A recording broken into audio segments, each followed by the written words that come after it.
Today we had some very interesting rumors or leaks coming out of the LCK regarding player salaries, and payment in esports and all this stuff. I actually think it's very, very interesting. It's a topic that has come up a lot over the past couple of years, with not only how much teams are spending, how much players are making, but also how much money teams are making and how teams are losing money and what's a fair price to pay, and how do you remain competitive in trying to sign free agents without inflating all the prices and spending way too much money and losing a bunch of money and making esports unprofitable and all this stuff. I think it goes down this really crazy rabbit hole, but obviously people are very, very fascinated. And in professional sports, we love hearing how much those players make and about the salaries and the salary caps and roster moves and all that.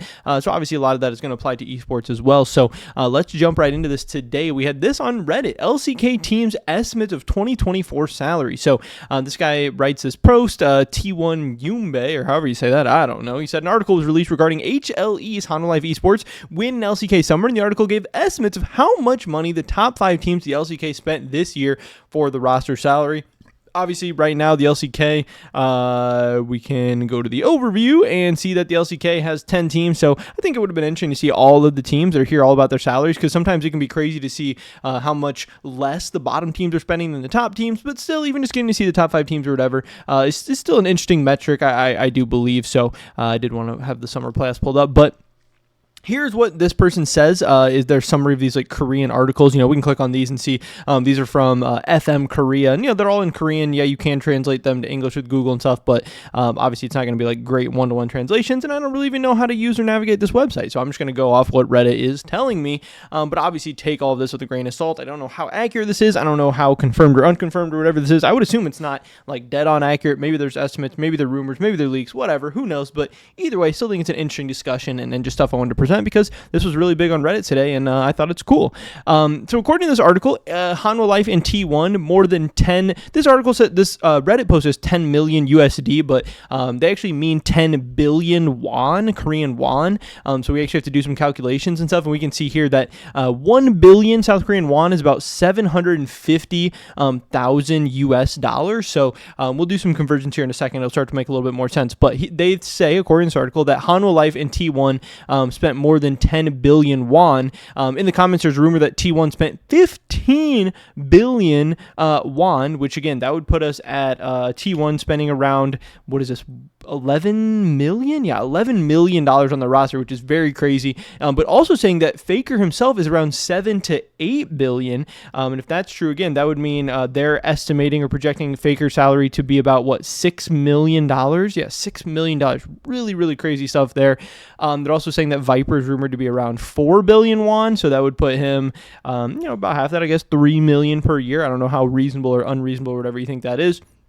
They have Gen G around 7 to 8 billion won, Damwon Kia around 6 billion won, and then KT around 3 billion. However, there are some leaks that maybe it's closer to 4 billion. So again, these numbers are just ranges, they're just estimates, but maybe it starts to show a little bit of, what's going on, how much and how expensive Faker is, how much T1 is spending, how much more the top teams are spending than even the middle of the pack teams. Again, the difference between T1 at maybe around 15 billion to KT at 3 billion. That's insane. But imagine, the difference between T1 and the teams at the bottom. Obviously, there are very, very big discrepancies here that are going to create some kind of power imbalance. It's going to be very hard for the teams to keep up when their budget is so short. But you could argue, hey, are some of these players worth it? How much is Faker worth?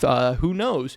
And then obviously there's going to be the whole conversations, obviously, as we've seen, the esports winter and teams having to cut salaries and especially in the West, obviously budgets have been going down and salaries have been going down. I don't know exactly how much that's been affecting things in the East. I'm sure they're seeing, some kind of pullback in advertiser spending and all that, because the global financial issues are widespread. But I'm sure the East is probably a little bit healthier. I hope a little bit healthier. But once you start to see some of these numbers, again, they're just rumored or speculated or whatever, but still seems very, very crazy. But it is kind of interesting to see that they're estimating Faker to be, around 6 million per year, which, I don't know, it doesn't sound totally far-fetched, doesn't sound totally insane. Again, you could argue Faker's not worth that, but I could still see him being paid that. If somebody told me, hey, T1 is paying Faker 6 million, I'd be like, yeah, okay, I believe that. That sounds at least believable.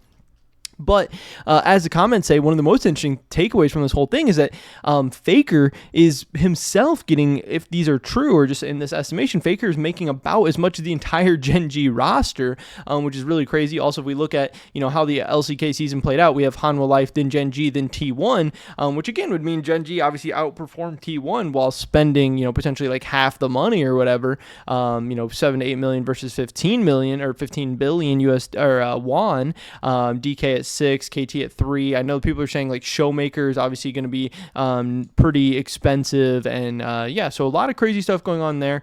But it does just kind of put into perspective some of the things. I thought this was pretty interesting.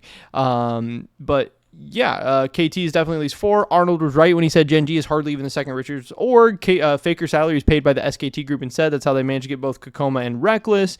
Faker cost the entire Gen G roster, which is very funny. Didn't they implement a salary cap? And this person said the salary cap is apparently going to start in 2025, so this offseason. So that'll also be interesting to see how this shakes up stuff. And obviously, at the end of the day, everyone wants esports we want our players to be fairly paid for the things that they do, but we also want esports to be sustainable. We want teams, at the end of the day, I don't really care how much money teams make or whatever, but I want teams to be sustainable, and we want esports to be around for the long run. So, I want everyone to get the bag, but I also don't want to, be inflating salaries so much that we're destroying our esport, destroying the future, destroying our product in the meantime. But either way, thought it was a really cool article. Thought this was some interesting leaks. For myself in the West, I don't always get to, be as connected to stuff going on in the East. So a cool look at some of the salaries and potentially some of the different things going on over there, and maybe it puts everything into perspective a little bit further, but also maybe we can look forward in the future and see how potential salary caps or financial changes or the financial climate going forward in the future is going to affect these salaries in the long run. I don't know, I'll have to wait and see, but either way, $6 million for Faker, that sounded pretty cool to me. Pretty much it was video today, guys. Hopefully catch you in the next one. Until then, peace.